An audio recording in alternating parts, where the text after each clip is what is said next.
പാലക്കാട് 1.5 കോടി രൂപ വില വരുന്ന ലഹരി വസ്തുക്കൾ പിടിച്ചെടുത്ത സംഭവത്തിൽ മുഖ്യപ്രതി സലീമിന്റെ അറസ്റ്റ് രേഖപ്പെടുത്തി. ലഹരി വസ്തുക്കൾ ബംഗളൂരുവിൽ നിന്ന് കോയമ്പത്തൂരിലെത്തിക്കാൻ ഉപയോഗിച്ച BMW കാർ അന്വേഷണ സംഘം പിടിച്ചെടുത്തു. പിടിയിലായവരിൽ ബിടെക് ബിരുദധാരിയും ഉൾപ്പെടുന്നുവെന്ന് പാലക്കാട് SP അബ്ദുൾ റാഷി IPS വ്യക്തമാക്കി. 1.5 കോടിയോളം രൂപ വില വരുന്ന ലഹരി വസ്തുക്കളും നമ്മൾ കണ്ടെടുത്തു. ഈ പ്രതികളെ നമ്മൾ വീണ്ടും ചോദ്യം ചെയ്ത സമയത്ത് ഇതിൻ്റെ സോഴ്സിനെ കുറിച്ച് ഇൻഫർമേഷൻ കിട്ടി. വിവിധ ജില്ലകളിലായിട്ട് മയക്കുമരുന്ന് കേസുകളിലെ പ്രതികളാണിവർ. സലീം എന്ന ആളുടെ ഉപയോഗിച്ചിരുന്ന ഇന്നോവ കാർ ഫർദറായിട്ട് സബ്സിക്വൻ്റായിട്ട് നമ്മൾ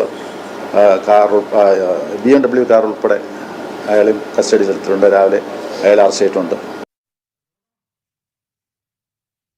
അരുൺ ആലത്തൂര് വിശദാംശങ്ങളുമായി ചേരുകയാണ്. അരുൺ, ഈ മുഖ്യ സൂത്രധാരനായ സലീമിനെ പിടികൂടിയതിനു ശേഷം എന്തൊക്കെ കാര്യങ്ങളാണ് ഈ മയക്കുമരുന്ന് കടത്തുമായി ബന്ധപ്പെട്ട് പോലീസ് പറയുന്നത്? ായിട്ടും പോലീസ് പറയുന്നത് ഈ സലീമാണ് ഇതിന്റെ മുഖ്യ സൂത്രധാരൻ എന്നുള്ളതാണ്. ഈ ലഹരി വസ്തുക്കൾ ബംഗളൂരുവിൽ നിന്ന് കൊണ്ടുവന്ന് കേരളത്തിൽ എത്തിച്ച് വിൽപ്പന നടത്തുന്നത് സലീമാണ് എന്നുള്ളതാണ് പോലീസ് പറയുന്നത്. ഇയാളെ ആദ്യം കസ്റ്റഡിയിലെടുത്തു. പിന്നീട് ഈ കൂട്ടാളികളായിട്ടുള്ള ആളുകളെ ഉൾപ്പെടെ അറസ്റ്റ് ചെയ്യുകയായിരുന്നു. അതിനുശേഷം കൂടുതൽ ചോദ്യം ചെയ്തതാണ് ഇപ്പോൾ ഈ സലീമിന്റെ അറസ്റ്റ് കൂടി പോലീസ് രേഖപ്പെടുത്തിയിരിക്കുന്നത്. മാത്രമല്ല, ഈ വാഹനത്തിന്റെ ഡ്രൈവറായിട്ടുള്ള വ്യക്തിയെയും പോലീസ് അറസ്റ്റ് ചെയ്തിട്ടുണ്ട്. കോയമ്പത്തൂർ സ്വദേശിയായ ഈ ഡ്രൈവർ ആദ്യം തനിക്കിതിൽ പങ്കില്ല എന്നൊക്കെ പറഞ്ഞിരുന്നു. പക്ഷേ പോലീസിന്റെ വിശദമായ അന്വേഷണത്തിൽ ഇയാളും ഇതിൽ പ്രതിയാണെന്നുള്ളതാണ് കണ്ടെത്തിയിരിക്കുന്നത്.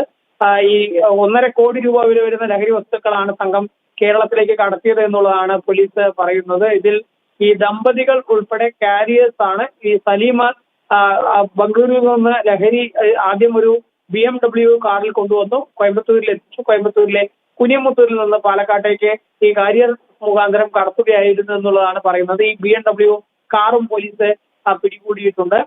ഒപ്പം തന്നെ ഇവർ ഈ കമ്മ്യൂണിക്കേഷന് വേണ്ടി ഉപയോഗിച്ചിരുന്നത് മൊബൈൽ ഫോൺ ഫ്ലൈറ്റ് മോഡിൽ ഇട്ടതിന് ശേഷം പിന്നീട് ഈ ആശയവിനിമയങ്ങൾ നടത്തുന്ന കാര്യങ്ങളാണ് ഇവർ ചെയ്തിരുന്നത് എന്നുള്ളതാണ് പോലീസ് പറയുന്നത്.